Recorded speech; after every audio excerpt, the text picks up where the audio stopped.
प्रिय दर्शकों नमस्कार। आइए सुनते हैं आज के मुख्य समाचार। सेल राउरकेला इस्पात संयंत्र के वित्त विभाग द्वारा नई लागत जागरूकता अभियान संवेदीकरण प्रारंभ।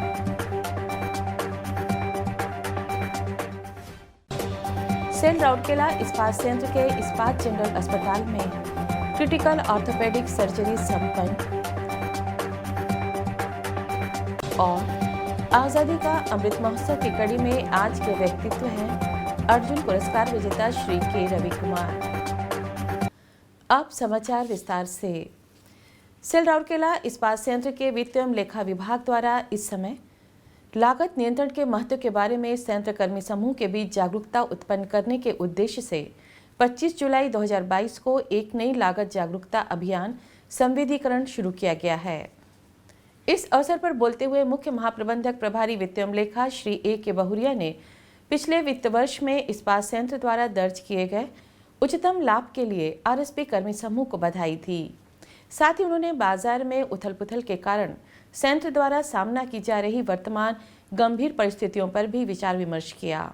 उन्होंने एनएसआर को कम करने, आयातित कोयले की लागत में बढ़ोतरी और इस्पात उत्पादों पर सीमा शुल्क लगाने जैसी समस्याओं पर प्रकाश डाला।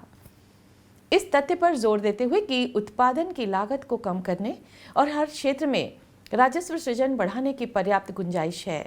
श्री बेहरुया ने कहा कि वित्तीय आवेशन केवल उत्पादन और तकनीकी आर्थिक पैरामीटर तक ही सीमित नहीं रहनी चाहिए।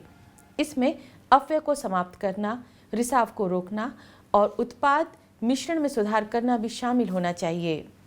उन्होंने आगे कहा, लागत नियंत्रण एक मजबूरी नहीं होनी चाहिए, बल्कि यह एक आत्म प्रेरक होनी चाहिए।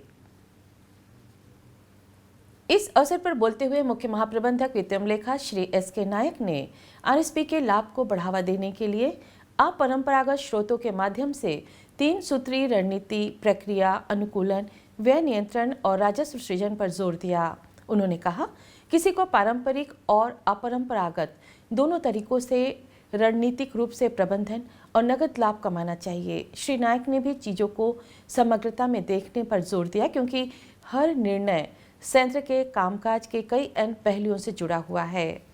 बैठक के दौरान महाप्रबंधक वित्त एवं लेखा श्री बीके सिंह द्वारा लागत घटाने की योजना के साथ साथ प्रमुख विभागों यानी चालू वित्त वर्ष की पहली तिमाही तक blast furnace, Coke oven, SMS2 और अन्य मिलों के वास्तविक प्रदर्शन पर एक प्रस्तुति दी गई। बैठक में विभिन्न विभागों के 25 कॉस्ट लीडरों और वित्त विभाग से चुने गए 7 कॉस्ट कैटलिस्ट्स ने भाग लिया। कॉस्ट कैटलिस्ट्स को कॉस्ट लीडर्स के साथ लगातार संपर्क बनाए रखने और शॉप फ्लोर में लागत के बारे में जागरूकता पैदा करने के लिए संयुक्त रणनीति बनाने की सलाह दी गई। यह निर्णय लिया गया कि इस संबंध में की गई प्रगति की समीक्षा के लिए मासिक आधार पर कास्ट लीडरों की बैठक होगी। राउरकेला इस्पात संयंत्र के इस्पात जनरल अस्पताल में 22 वर्षीय श्री आशीष रंजन की LCL पुनर्निर्माण सर्जरी सफलतापूर्वक की गई है।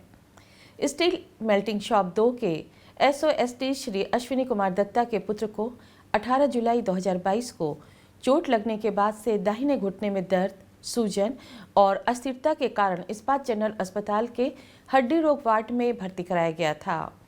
क्रिकेट खेलते समय उनके दाहिने घुटने में चोट लग गई थी। एक MRI किया गया था। परीक्षण के बाद दाहिने घुटने में LCL टियर फटा हुआ देखा गया, जिसका नैदानिक परीक्षा द्वारा पुष्टि की गई। इसे ठीक करने के लिए शल्य चिकित्सा की जरूरत थी। 20 जुलाई 2022 को CMO M&HS doctor LK Biswal ने वरिष्ठ परामर्शदाता ऑर्थोपेडिक सर्जन डॉक्टर दौलत सराफ के साथ मिलकर शल्य चिकित्सा की। एनेस्थीसिया डॉक्टर BK नाइक और IGS के एनेस्थीसियोलॉजी विभाग की टीम के सदस्यों द्वारा किया गया। टीम में शामिल Advanti Minj technician, CS MD technician और ड्रेसर्स ने शल्य चिकित्सा में सहायता की। शल्य चिकित्सा सर्जिकल वार्ड प्रभारी सीनियर नर्सिंग सिस्टर सुश्री दुलारी समद और शल्य चिकित्सा वार्ड के ड्रेसर्स एवं अस्पताल परिचारकों की टीम द्वारा सावधानी पूर्वक शल्य चिकित्सा पूर्व और शल्य चिकित्सा उपरांत सहायता प्रदान की गई। सर्जनों द्वारा उत्तम देखभाल, आलोचनात्मक सोच और सहयोग प्रदान किया गया। ऑपरेशन के बाद श्री रंजन को दूसरे दिन सहारा लेकर चलने के लिए कहा गया। अब वह अपने बाएं घुटने की गति को वापस पाने के लिए फिजियोथेरेपी करा रहे हैं। वह आईजीएच के हड्डी रोग सर्जन की देखभाल में ठीक हो रहे हैं। आज़ादी का अमृत महोत्सव समारोह के तहत सेल राउरकेला इस्पात संयंत्र ओडिशा के कुछ प्रतिष्ठित व्यक्तित्वों पर समाचारों की एक कड़ी प्रस्तुत कर रहा है।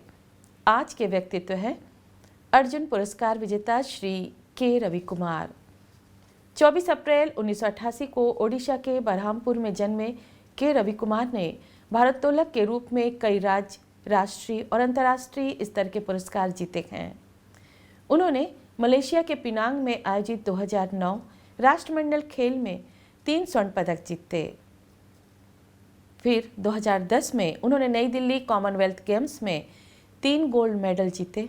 उन्होंने स्नैच में 147 किलोग्राम, क्लीन एंड जर्क में 175 किलोग्राम और भारोत्तोलन में कुल 321 किलोग्राम का भार उठाया। वर्ष 2011 में उन्होंने चीन के टोंगलिंग में सीनियर वेटलिफ्टिंग चैंपियनशिप में 3 कांस्य पदक जीते। उन्होंने बेंगलोर में आयोजित सीनियर वेटलिफ्टिंग चैंपियनशिप में 3 स्वर्ण पदक भी जीते। 24 वर्षीय रवि कुमार लंदन ओलंपिक 2012 के खेलों में भारत का प्रतिनिधित्व करने वाले एकमात्र पुरुष भारोत्तोलक थे। वे अपने ओलंपिक पदार्पण में कुल 330 किलोग्राम, स्नैच में 330 किलोग्राम और क्लीन एंड जर्क में 167 किलोग्राम भारोत्तोलन के साथ छठे स्थान पर रहे। के रवि कुमार अब भारतीय सेना में कार्यरत हैं। और इसी के साथ हम आज के हिंदी समाचार को यहीं विराम देते हैं। नमस्कार।